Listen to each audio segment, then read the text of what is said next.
The Business Secretary Jonathan Reynolds joins me now. Good morning. Good morning. Good to see you, Business Secretary. What's your response to the overnight military exchanges between Israel and Pakistan? Of course, it's always worrying. This is a long-running conflict, very sadly. Both partners, India, Pakistan, have an interest in regional stability, and we're a friend and partner to both countries. So anything we can do from the United Kingdom, in terms of dialogue, in terms of de-escalation, we stand ready and able to do so. What might that involve? I mean, we have a relatively recent example of this in 2019. Are you hopeful? Are you confident that the worst is behind us this morning or not? Well, you will understand that when there is action of this kind, we can anticipate it. We wouldn't have shared with us the details of the retaliatory response. I do know the Foreign Secretary's reached out to both partners, as have our American allies and other key partners, other key European allies as part of this. Sometimes what is required is a trusted channel of communication. That is for both parties to decide if that is the way forward. But they both do have that interest in de-escalation and, of course, in regional stability. You were in India just this last week. Did you have any conversations about how they were planning to respond to the terrorist attack of the 22nd of April? No, not quite. So our Indian colleagues were here in the UK rather than myself in India. My department, my counterparts, you will understand, we focus very much on commercial business trade matters. Of course, we expressed our condolences for the appalling terrorist attack and loss of life that had experienced, and some conversation about that. But the details of that would not be shared with me as Business and Trade Secretary. This might seem like a silly question, but I feel like it needed to be asked. What was the exact reason for the timing of announcing the trade deal yesterday? Well, look, first of all, these talks have been going on for a long period of time. They're not easy to resolve. They're very complex. And when you have the chance to resolve them, you have to take that opportunity. There'll always be someone saying there's a reason you shouldn't necessarily proceed at any one time. But this is a major gain for the UK. I think good trade deals benefit both parties. This is a good example of that. This is a major win for the UK. And having come to agreement, we had to take the opportunity to seal that deal. And I guess I want to get into the deal next, but to be clear, this time yesterday, when you were knowing you were going to announce the deal yesterday, you had no idea whatsoever that India was planning its response that following evening? No, I had no details of that. I mean, you will understand in a situation like this, we might anticipate there would be some sort of response to that terrible terrorist attack that India made. But no, for me, it's the business and commercial matters that we focus on with our counterparts. In terms of the scale of the trade deal, talk us through the difference it will make to the UK's economy. Look, it's a tremendous deal for the UK. It will mean faster growth, higher wages,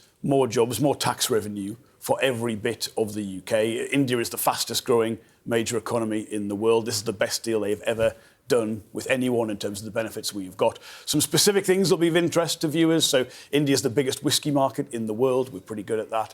Tariff is 150% at the minute. It halves immediately and then falls to 40% over time. For electric vehicles, for the higher value vehicles that we specialise in the UK, 110% tariff on electric vehicles at the minute. That will fall to 10%. Salmon and lamb is a tariff of 33%. That goes away immediately. But perhaps even more exciting than that, for a services-based economy, Indian government procurement, that's a lot of money. It's worth about £38 billion a year.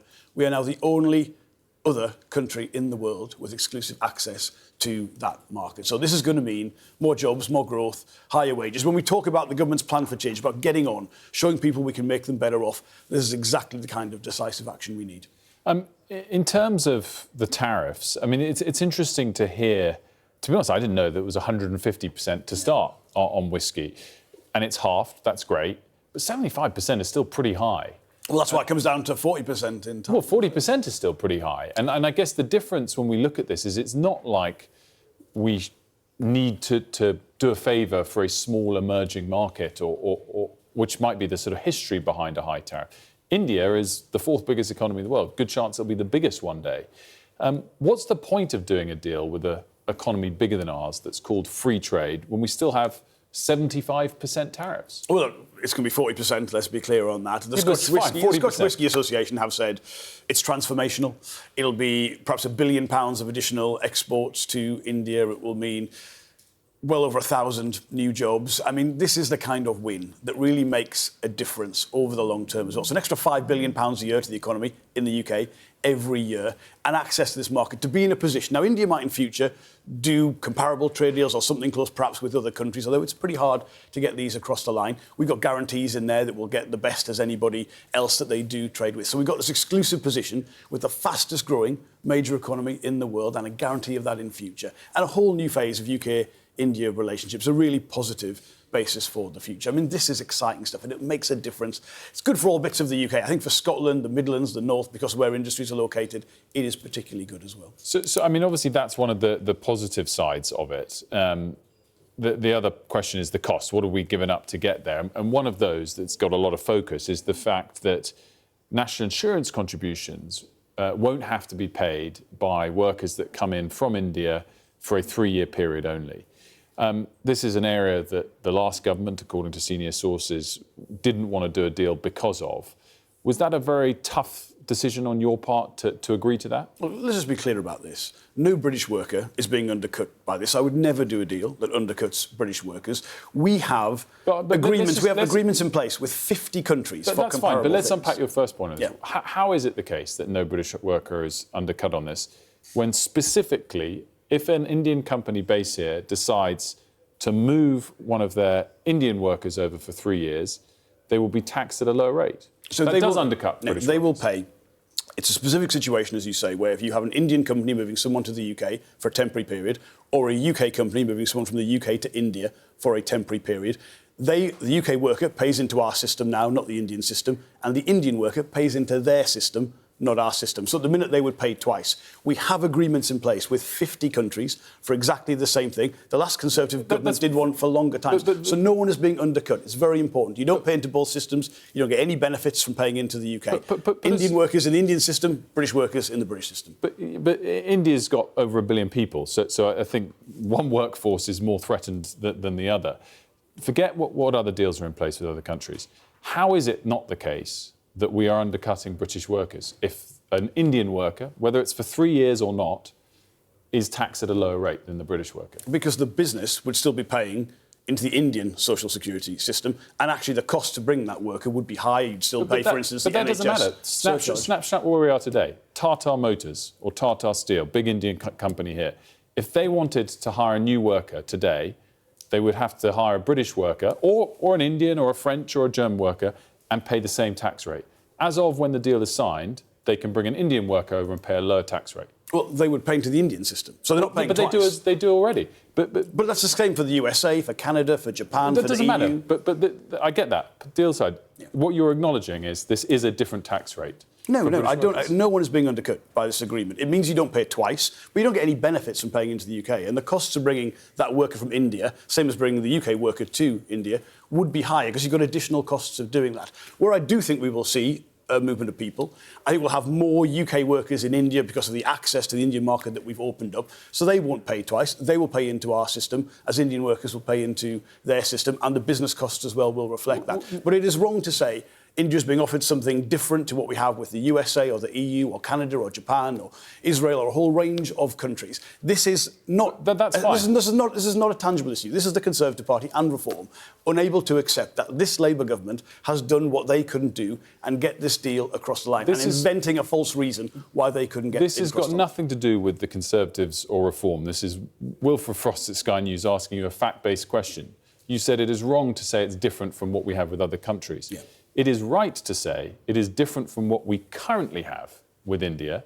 And the reality, after this trade deal, as things stand, if you hire an Indian worker, they will be taxed at a lower rate than a British worker. No, not if you hire an Indian worker. If you temporarily move somebody over for a short period of time from India to the UK... They will be taxed at a lower rate than a British worker. No, they will pay the Indian tax rate and our workers will pay the British tax rate. But which is higher? Well, what it means is you're not paying twice. We're not getting any benefits from paying into the UK. So the reason you have this is you have... And by the way, any foreign worker coming to the UK is already exempt for 1 year. These additional agreements with other countries just top that up to some degree. So to present this as something undercutting British workers or unique to India is absolutely false. This is just what we have in place with a whole range of key trading partners. I'm not saying and it's about the benefits we get and the net benefits to the UK. There's more money coming to the taxpayer as a result of this deal. I'm not saying it's unique to India. I'm saying it's different to what exists currently with India. And you might well argue that overall the trade deal is worth it because whiskey exporters are going to sell a lot more whiskey into India. That's fine. But specifically as it relates to workers in Britain, there is a cost to pay, and this is one of them. No, I don't accept anyone as being undercut by this. I don't accept what we have with all these 50 other countries undercuts British workers. It means that foreign workers pay into their system and UK workers abroad pay into our system. They're not taxed twice. I think that's fair. But it doesn't mean that anyone is being undercut. And to present that as a reason to not do a deal of this kind, when it's worth £5 billion every year to the British economy, when it means more exports, more jobs, more tax revenue. I mean, the gain to the exchequer, it's not a cost, it's a gain in terms of the money coming in from this economic activity. So this is a great deal for the UK. So on that, just specifically, if it has been costed fully by the exchequer, you must know the cost to the exchequer of the NIC part of this deal. Yeah, so it's a fraction of the additional tax revenue that we will get in as a result of doing this. But it is a tax cost. Well, Can we have that number? Because I haven't seen it yet. It's not a cost. The exchequer, there's more tax revenue coming to the country as a result of this deal. So it's worth over £1 billion in additional tax revenue to the UK, and the cost of this change to what we call a double contributions convention, less than a tenth of that. But it's factored into that 1 billion figure. No, of course, because the tariffs we're saving on exports to India, over time, over 10 years, nearly £900 million. The tariffs India is saving are a lot less than that because our tariffs are relatively lower to begin with. So you're always trying to get what is the position you can do a deal on as part of this. The kinds of other requests India have made are mainly around areas like clothing and footwear. Of course, that also means cheaper consumer goods for people in Britain. My final question, Business Secretary, it wasn't in either press release as far as I could see. Is there any conversations about military equipment being sold to India? We are not traditionally a significant supplier of military equipment to India. The French have a stronger relationship in that sense. We would always be willing to talk to a fellow democracy if that was something they were interested in, but it's not a specific part of the trade deal. But I do think we should be proud of our defence sector, keeping us safe, a domestic industry providing good jobs in all parts of the country. And a key part of the success of the defence sector is exporting to other markets around the world. So that's a good thing, and we shouldn't be squeamish about it. We should be proud that we've got the capacity to defend ourselves in the United Kingdom and be willing to sell that abroad. Business Secretary, always a pleasure to catch up. I know you've been busy at the moment. Thanks so much for your time. Thank you. Good to see you. Jonathan Reynolds there. It's